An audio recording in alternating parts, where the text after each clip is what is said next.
Assalamualaikum warahmatullahi wabarakatuh. Alhamdulillahirabbil alamin. Allahumma shalli wa sallim wa barik ala sayyidina Muhammad wa ala alihi washabihi ajmain. Bertemu lagi dengan saya Gus Glory dalam kajian rutin kita tiap pekan, tiap Sabtu malam Ahad. Alhamdulillah, kali ini kita akan mendapatkan topik. Sebenarnya topik ini berasal dari usulan para pemirsa dari pekan lalu untuk menyambung tentang kalau kemarin adalah bicara tentang bagaimana membangun satu pasangan yang serasi. Nah, kali ini ada satu banyak usulan untuk membahas tentang konsep sakinah mawaddah warahmah. Meskipun sebenarnya konsep ini sangat subjektif, tapi kita coba melihat objektivitasnya dari pertama adalah bagaimana Quran dan hadis mengajarkan, yang kedua bagaimana fakta sejarah para teladan, dan coba kita lihat fakta kekinian kita. Ini yang coba nanti kita bedah, dan saya kali ini ditemani oleh seorang pemuda, seseorang yang sebenarnya secara umur tidak bicara tentang keluarga sakinah mawaddah, tapi tidak apa-apa karena kita sedang menyiapkan generasi untuk mempunyai konsep tentang bagaimana sakinah mawaddah. Saya ditemani oleh Gus Azmi, ya, yang akan banyak menemani saya sepanjang ini nanti bicara tentang keluarga sakinah mawaddah warahmah. Bagaimana sih konsepnya? Apakah seperti yang selama ini kita pahami atau nanti ada kisi-kisi yang lain? Saya akan mulai bicara, nanti mungkin Gus Azmi setelah saya sampaikan mungkin akan ada beberapa pertanyaan yang penting.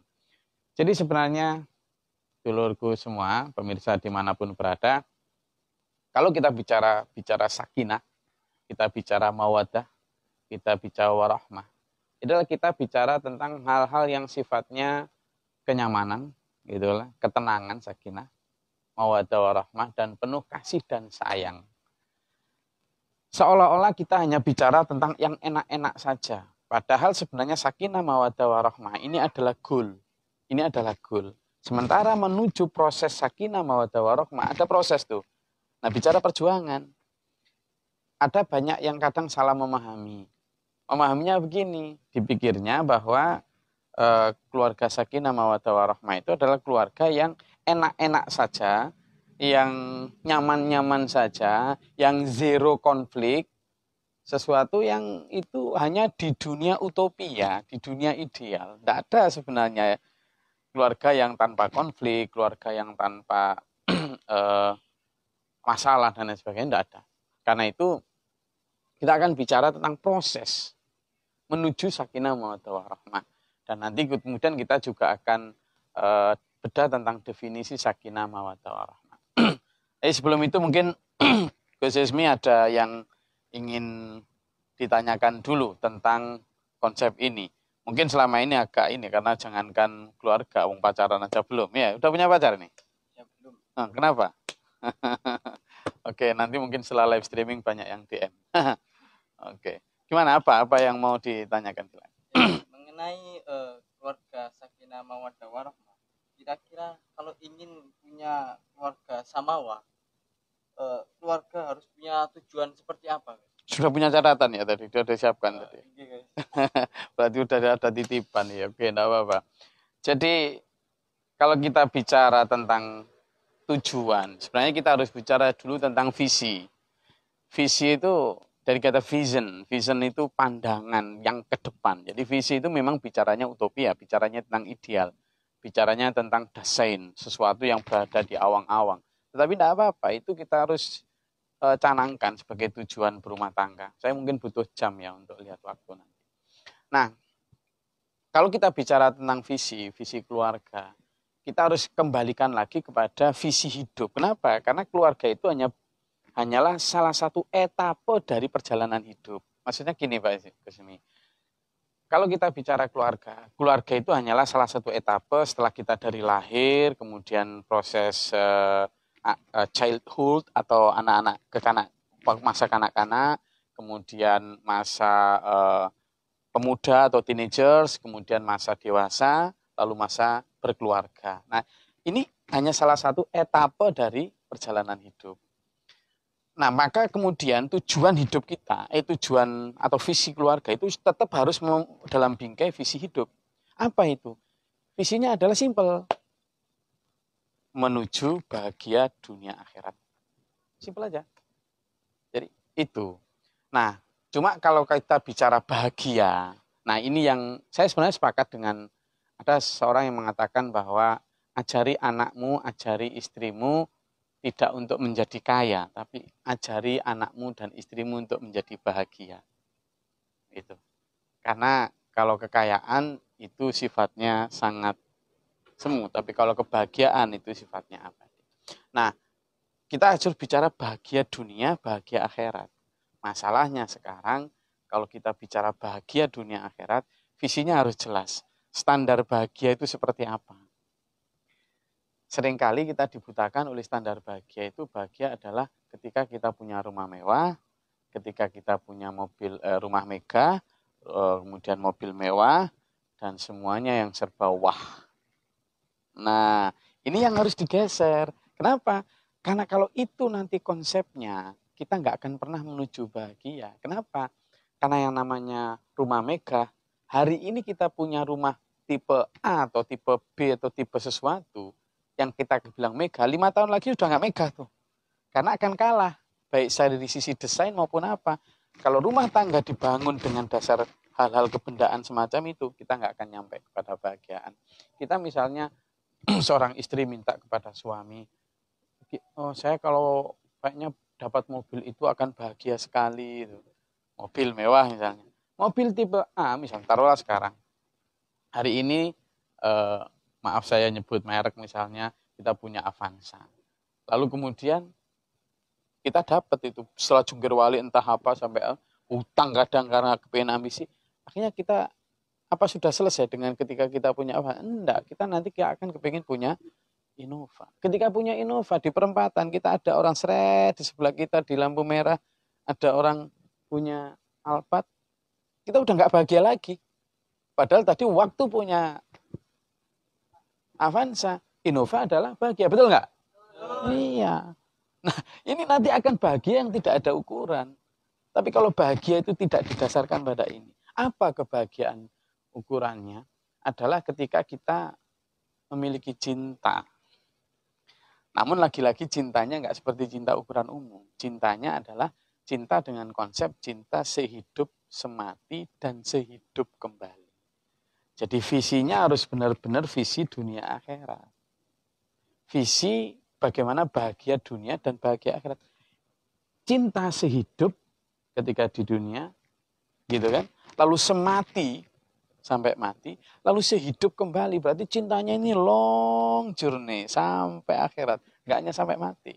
Kadang kan itu cintaku sehidup semati. Nah, nanti kalau kamu cari calon juga gitu, tanyain tuh si calon, kamu siap nggak cinta sehidup semati dan sehidup kembali? Kalau cuma sehidup semati, nanti setelah aku mati kamu nyari lagi, gitu kan? Nah itu. Nah yang selanjutnya Pak Gus Imi, itu adalah tujuan berumah tangga itu harus ke arah tujuan bukan karena biar nanti keren, biar nanti ini atau biar apa tuh, tapi karena harus benar-benar tujuan yang lebih besar daripada sekedar benda-benda.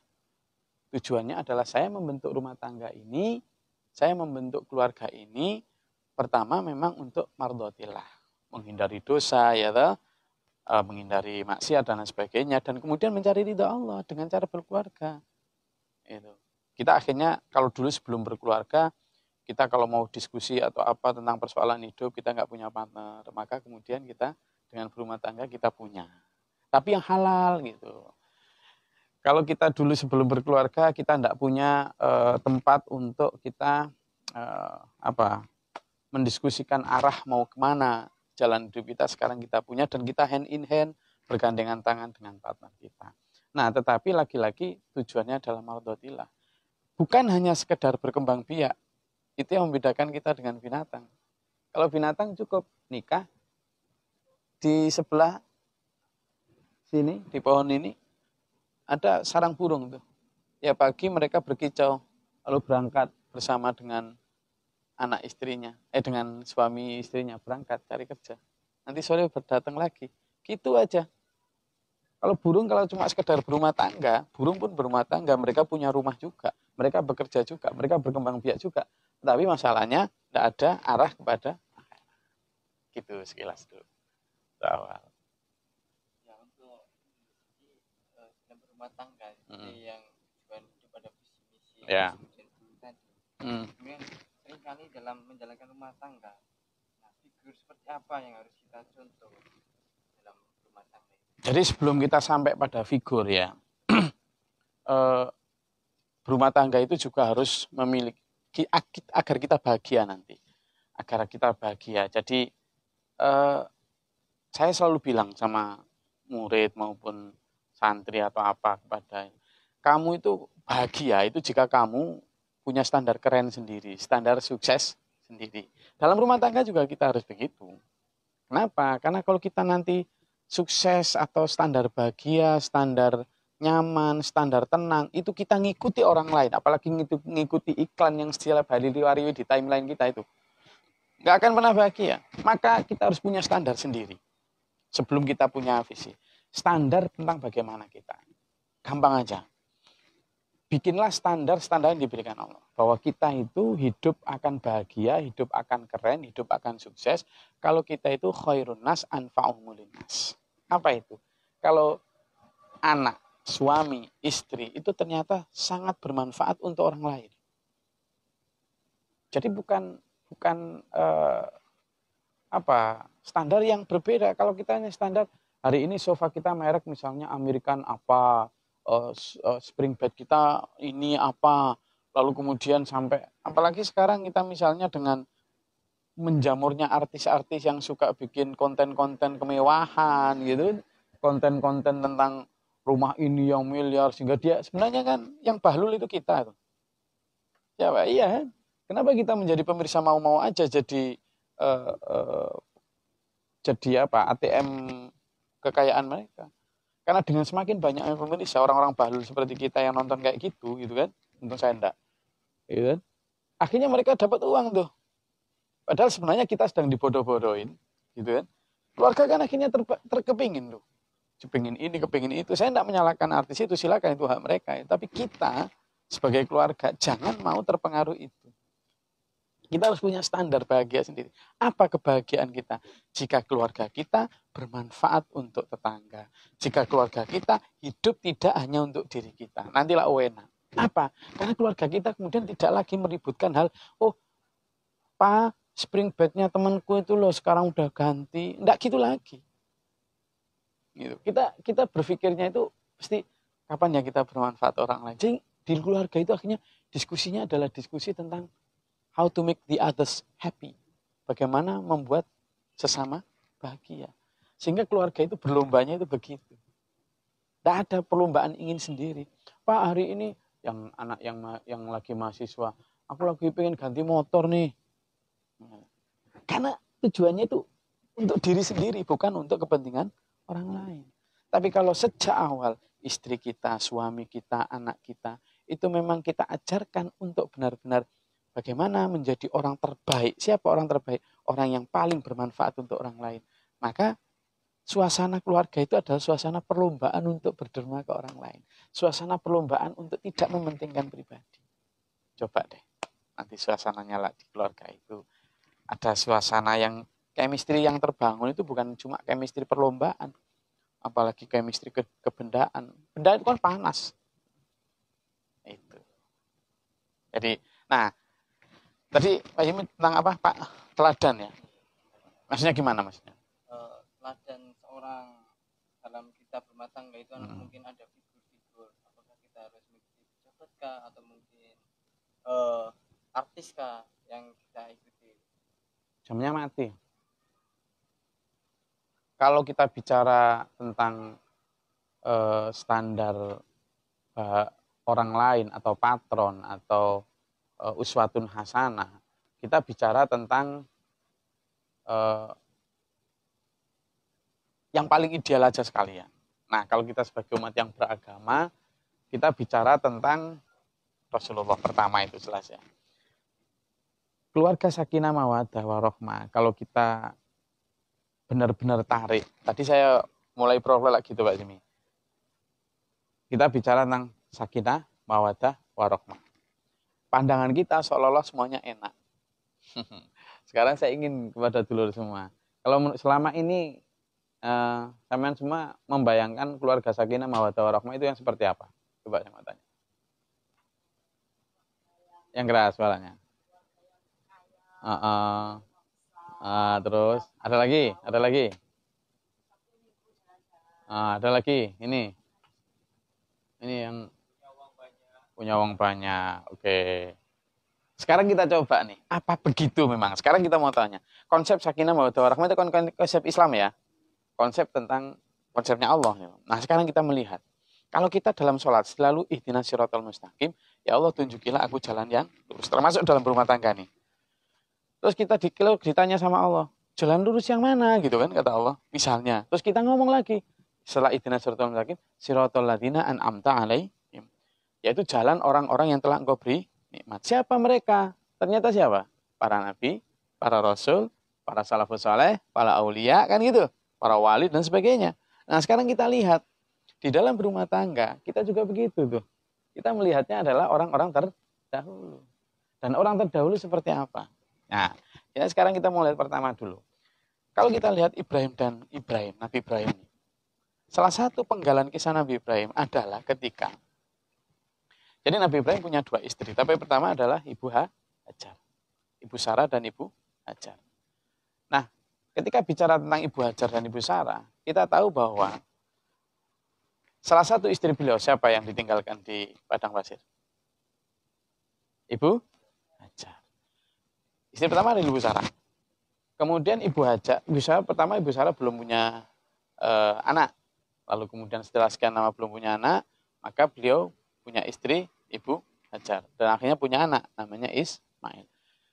Sekian lama nunggu putra yang bernama ini lahir.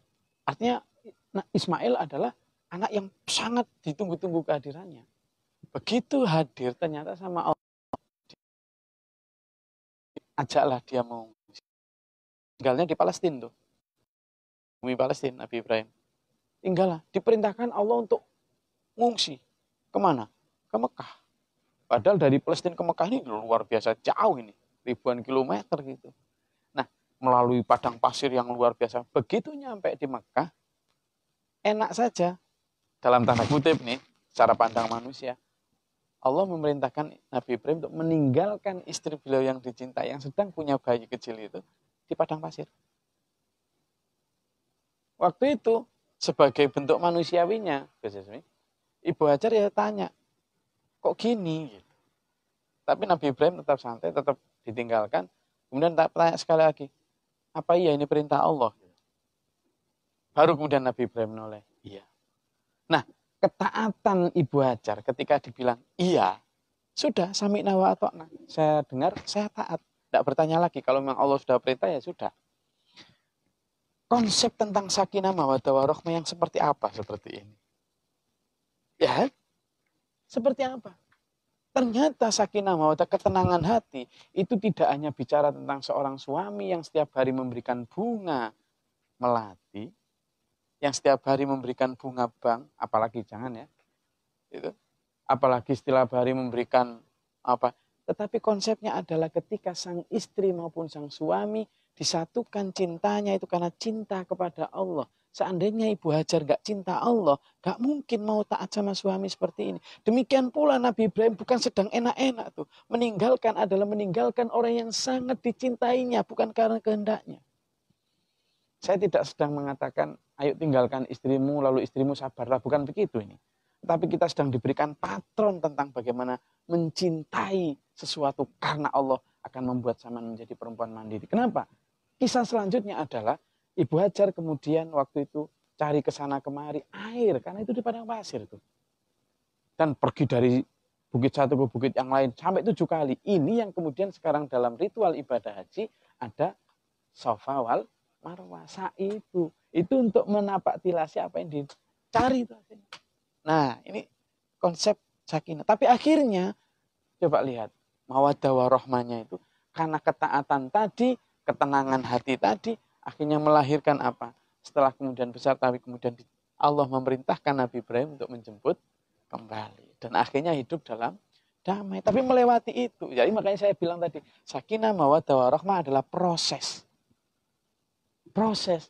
Kita sekarang tahiyat coba. Kalian kalau tahiyat dalam salah satu selawat tahiyat, Allahumma sholli ala Muhammad wa ala ali Allahumma sholli ala Muhammad wa ala ali Muhammad kama shallaita ala Ibrahim wa ala ali Ibrahim. Coba bayangkan, kita minta agar Allah memberikan sholawat, salam kepada Nabi Muhammad dan ahli keluarganya seperti Allah memberi salawat, salam sejahtera kepada Nabi Ibrahim dan ahli. Akhirnya karena keteguhan, ketaatan tadi, tidak hanya berbuah sakinah mawaddah warahmah, tapi Nabi Ibrahim dan keluarganya menjadi patron, bahkan rujukan ketika kita mendoakan sholat kepada Nabi Muhammad. Betapa Nabi Ibrahim dan keluarga adalah menjadi teladan. Lalu kita lihat Rasulullah sekarang. Rasulullah Muhammad SAW, istri yang paling dicinta adalah Khadijah. Khadijah itu sebelum diperistri Nabi, saudagar kaya raya. Ketika Rasulullah umur 25 menikah dengan Khadijah yang umur 40, masih saudagar kaya. 15 tahun kemudian masih saudagar kaya karena Nabi belum diutus menjadi Nabi. Setelah 15 tahun kemudian, ketika umur 40, Rasulullah Muhammad SAW diutus menjadi Nabi dan Khadijah waktu itu sudah berumur sekitar 60 sekian. Diutus jadi Nabi. Perubahan gratis terjadi. Kenapa? Status sosial Khadijah yang saudagar kaya raya mulai tergerus oleh apa? Oleh serbuan fitnah dari umat, karena ketika Khadijah beriman akan kerasulan Rasulullah, otomatis status sosialnya turun tuh di mata masyarakat. Dianggap sebagai pengikut agama sesat. Udah begitu pun, karena Khadijah kemudian mengikuti fokus pada dakwah Rasulullah, mulai sedikit demi sedikit kekayaan tergerus tuh. Keteguhan Khadijah, kehebatan Khadijah dalam mencintai dunia akhirat terhadap Nabi Muhammad melahirkan apa coba? Melahirkan satu konsep di mana Khadijah dan Muhammad SAW sebagai Nabi kita adalah teladan tentang sakinah yang sesungguhnya. Padahal kalau dalam melihat sejarahnya, bahkan Khadijah wafatnya di tenda pengungsian ketika diembargo oleh penduduk Mekah. Hartanya habis untuk membelikan air buat para pengungsi. Nah, kalau lihat konsep ini berarti sakinah mawaddah warahmah itu tidak melulu tentang rekreasi tiap pekan, tidak melulu tentang baju bermerek, tidak melulu tentang rumah megah, tetapi adalah sakinah itu di dalam hati. Kalau saya lihat di dalam bahasa Inggris itu ada perbedaan antara house and home. Kalau orang kerasan itu nggak pakai housey, tapi homey. Karena home itu bukan bicara bangunan. Kalau house itu bicara bangunan. Sama-sama berarti rumah tuh. Tapi yang dimaksud rumah tangga itu adalah bicara tentang home. Gitu loh. Tentang rumah. Gitu. Tentang rumah yang ada di hati. Makanya ketenangan. Nah, mungkin kalau saya tanya, loh itu kan para nabi dulu. Sekarang gimana? Kalau saya sekarang gampang. Saya kasih contoh ayah saya aja. Abi Muhtar, Pak. Bersama ibu saya. Dari sejarah beliau itu juga begitu. Buat saya itu ideal saya. Dimana ketika bicara tentang ideal sekarang, kecintaan beliau sampai hari ini, sampai insya Allah di surga nanti, itu adalah dilalui dengan perjuangannya luar biasa. Ya. Pada awal-awal menikah itu, ibu saya diajak Pak Guru Muhtar itu untuk apa coba? Hidup di sebuah rumah yang sederhana. Tapi tidak hanya itu. Diserai orang gila untuk dirawat. Padahal beliau hanya berdua itu. Bahkan ketika misalnya ada tugas dakwah gitu, Pak Guru selama berapa bulan, Ibu Masrifah hidup sendiri. Dan apa yang diajarkan sama beliau? Dipesen itu. Kamu ojo utang, ojo njaluk.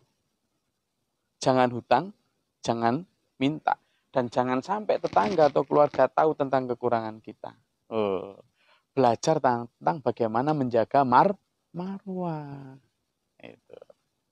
Nah, akhirnya apa? Memang benar. Akhirnya ibu saya terdidik untuk benar-benar mandiri. Perempuan yang tangguh. Tidak gampang mengeluh. Tidak gampang cerewet. Dan juga nggak gampang menuntut sesuatu yang sebenarnya bukan tentang need. Tapi tentang want. Maka itu yang terjadi. Alhamdulillah sampai sekarang. Dan melahirkan 10 putra.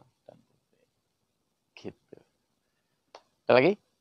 Iya, tadi Gus Glory sempat mengenai keluarga. Ya. Nah, di dalam keluarga itu seringkali kebutuhan rumah tangga itu kan banyak, Gus. Nah, belum lagi kebutuhan yang dipamerkan di iklan. Gimana agar kita tidak tergiur oleh itu, tapi kebutuhan rumah tangga kita terpenuhi? Nah, jadi kita bicara tentang ekonomi sekarang. Jadi ekonomi rumah tangga biar seimbang, biar ini lagi-lagi kepada standar. Kalau kita bicaranya tentang cukup dan tidak cukup, maka bicaranya adalah gini. Ada kadang anekdot itu nanti kamu mau menikah itu kadang ada perempuan apa standar laki-laki buat kamu yang saya itu cari laki-laki yang pribadinya baik katanya. Enggak aneh-aneh. Maksudnya pribadinya baik apa? Ya punya pesawat pribadi, punya lapangan golf pribadi, punya gedung film pribadi. Ya ini bukan kemarin di pekan lalu kita bicara itu. Kenapa ini ada kaitannya dengan ekonomi rumah tangga? Begitu kita salah dalam memilih pasangan, maka nanti pun ekonomi rumah tangga bisa, karena bicara cukup dan tidak cukup, itu adalah bicara tentang konsep need and want. Apa? Need adalah hidup yang berdasarkan kebutuhan, want adalah berdasarkan keinginan. Gitu. Kalau keinginan ini gaya hidup, kalau need adalah biaya hidup. Kalau bicara biaya hidup murah, tapi kalau bicara gaya hidup mahal, nggak akan ada habisnya. Istri, suami, kalau sekarang bicara tentang gaya hidup, sudahlah. Rumah tangga itu nggak akan enak. Kenapa? Karena iklan tiap hari itu. Hari ini kita sudah disodori sama HP merek ini. Loh, 2 bulan lagi tuh loh. Padahal ini HP baru kredit. Tapi jangan kredit ya. Itu menyusahkan. Selain riba juga enggak ini. Tapi kita bicara nanti 3 bulan lagi sudah diiming-iming sama produsen. Kalau kamu keren, inilah HP-mu. Sudah. Tapi kalau kita bicara need, kebutuhan. Kebutuhan handphone itu apa? Komunikasi toh? Komunikasi. Ya sudah asal bisa komunikasi gitu. Handphone itu enggak ada misalnya 100 aplikasi. Paling yang kita pakai benar-benar 20. Nah, ini mubazir. Nah, kalau kita bicara itu, maka seimbangkan antara ekonomi dunia akhirat. Caranya gimana? Kita harus selalu berpikir. Konsepnya ini harus sevisi itu. Makanya saya selalu bilang, keluarga itu adalah teamwork. Keluarga itu adalah teamwork. Tim yang harus benar-benar sejalan, selangkah di dalam visi maupun makanya ketika nanti sampean cari istri, ajak dulu diskusi tentang visi rumah tangga. Jangan bicara tentang cinta, tentang itu. Itu nanti. Bicara tentang kesamaan visi. Kenapa? Karena salah satu syarat pasangan itu adalah kafa'ah. Kafa'ah itu sekufu. Sekufu itu adalah seimbang, sepadan. Ini tidak hanya sepadan dalam hal kekayaan atau apa, tapi sepadan dan sejalan dalam hal visi. Dan visinya harus tentang visi akhirat. Visi akhirat gimana? Mudah. Misalnya kita punya uang 1 miliar. Misalnya. Istri, anak semuanya pengen punya, bangun aja rumah 1 miliar. Aman harus mengatakan, janganlah. Kita punya rumah yang harga 250 juta aja. Yang 750 juta untuk rumah akhirat. Kita pakai untuk bangun masjid, untuk bangun panti asuhan, untuk bangun jalan. Loh, konsep ini Mbak Gus Hasmi akan mendamaikan hati kita. Sebab kita punya standar sendiri tuh. Di sisi lain, kemudian kita bangun untuk yang lain, umat dan sebagainya. Ini yang akan mengalirkan doa-doa kepada kita. Sehingga keluarga kita itu selalu sejuk. Istri, papa mau pengen beli baju nih lagi ada yang promo. Gratis ongkir. Harga berapa? Say, babe. Ya ini hanya harga 500.000 kok. Padahal kemarin baru beli. Ini nggak berdasarkan need ini, berdasarkan want. Maka kita bilang, ya sudahlah, atau bulan depan aja. Kalaupun sekarang punya rezeki, ayo kita beli baju akhirat. Dengan cara apa? Membelikan baju orang yang nggak punya baju. Lagi misalnya, loh di rumah lo sudah ada beras, sudah ada masakan, di kulkas sudah juga bumbu cukup banyak, ya kan? Papa, ayo dong makan keluar. Makan keluar. Hanya karena memperturutkan nafsu kulineri, ya kan? Padahal di rumah masih banyak makanan. Yang itu nanti kalau nggak termakan juga terbuang.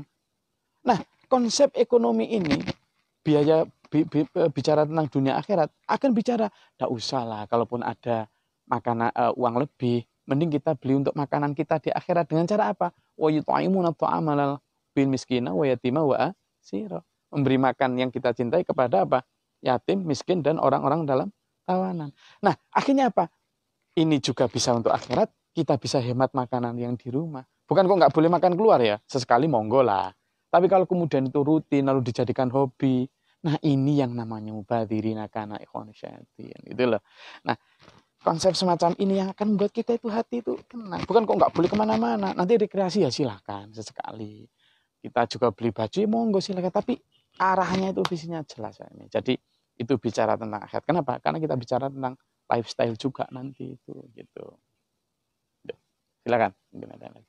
Untuk yang terakhir Ya. kalau saya apa yang bisa kita lakukan untuk mencapai keluarga samawa? Pertama banyak berdoa. Jadi ingat ya, kalau kita konsepnya adalah auzubillahi minasyaitonirrajim, orang-orang yang beriman itu ala bidzikrillahi tatmain. Hanya dengan mengingat Allah lah hati itu akan tenang, tatmain. Kalau kita bicara ketenangan hati, kita bicara sakinah tuh, ya kan?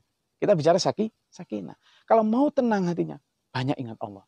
Ajak keluarga kita, yaitu untuk banyak mengingat Allah, terutama tengah malam bangun sholat tahajud. Ajak, bangunkan, dek, itu kamu nanti manggil istrimu apa kira-kira?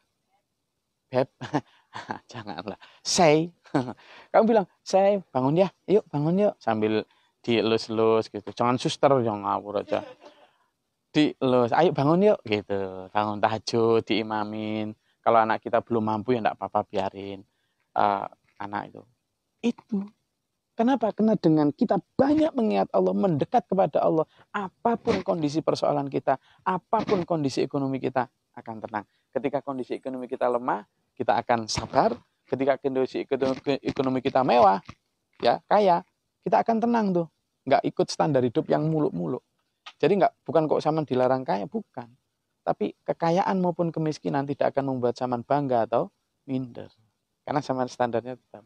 Pertama itu, jadi kuatkan berdoa. Lalu ajak tirakat. Tirakat itu apa? Ya puasa sunnah. Yang diajarkan Rasulullah lah. Puasa, kalau mampu ya puasa sunnah Dawud ya. Sehari puasa, sehari enggak. Jangan sejam puasa, sejam enggak. Ini keliru. Itu sehari. Yang kedua, misalnya puasa. Kalau nggak kuat, puasa Senin Kemis. Kalau nggak kuat, minimal dalam 1 bulan 3 hari. Ajak puasa. Tirakat. Biar kita juga menghemat dan kemudian bisa berderma. Lalu selanjutnya adalah bersedekah. Ya, bersedekah. Sedekah ini kalau mampu ya dengan harta. Kalau tidak mampu, ya harusnya mampu lah. Harta itu kan tidak bersedekah nunggu kaya. Uang 1.000, 2.000 pun bisa bersedekah. Sesering mungkin lah bersedekah. Itu akan membuat hati kita dan keluarga kita ini dipenuhi keberkahan. Ya, dipenuhi keberkahan. Komunikasi juga akan berjalan lancar. Dan yang terakhir Pak Imi, kita itu sekali lagi standar hidup kita harus punya standar kehidupan Rasulullah. Rasulullah ketika hidup sederhana itu tidak takut diremehkan. Siapa aja diremehkan. Kehidupan Rasul sederhana sekali, tapi jangan ragukan kesakinah mawaddah warahmah beliau.